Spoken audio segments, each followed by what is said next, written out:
Саламатсыздарбы, ардактуу кесиптештер? Баарыңыздарды жаңы окуу жылы менен куттуктайм. Жаңы окуу жылы жаңы ийгиликтерди алып келсин. Кезектеги кесиптешиме көмөк көрсөтүү, жардам көрсөтүүнү улантам. Бүгүн мен сиздерге кадимки эле Google'дан дүйнөдө канча тил болсо, ошончо тилде жазып, сапаттуу бир сүрөттөрдү көчүрүп алуунун жолун көргөзөм. Ал үчүн биз кадимки эле Google'га киребиз. Киргенден кийин мындай шахмат талаасына окшош, же болбосо кыргыз тилиндегидей чекитти көрүп турасыздар, көп чекитти. Ушул жерди чекитти басабыз.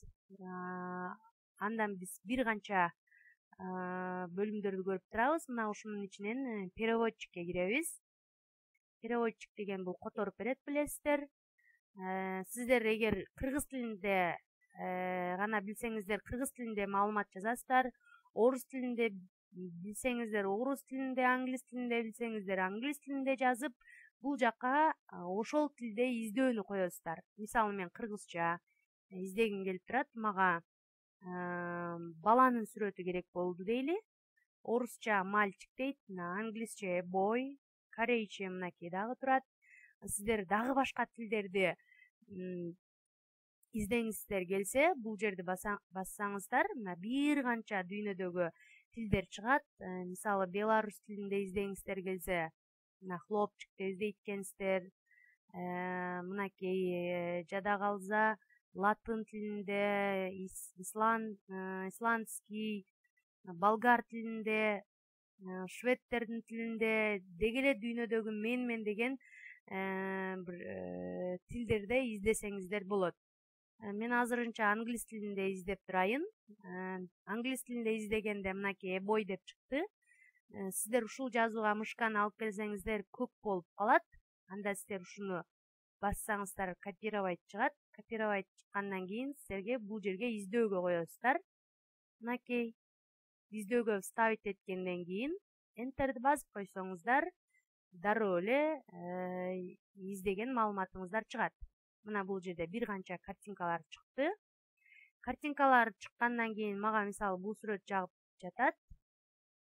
Бул сүрөттү көчүргөндө эч качан жөн эле копировать деп көчүрбөңүздөр, анткени анын сапаты бир аз начар болуп калат. Ошондуктан сохранить картинку как деп туруп көчүрүңүздөр.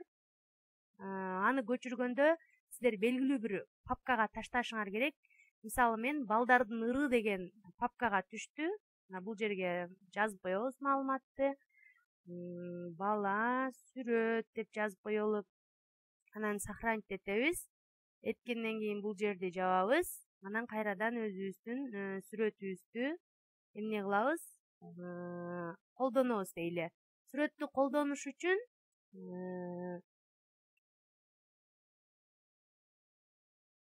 бул жерге бизге ошол баланын сүрөтү керек болуп калды дейли. Анда биз выставкага кирип, бул жерде рисункага киребиз.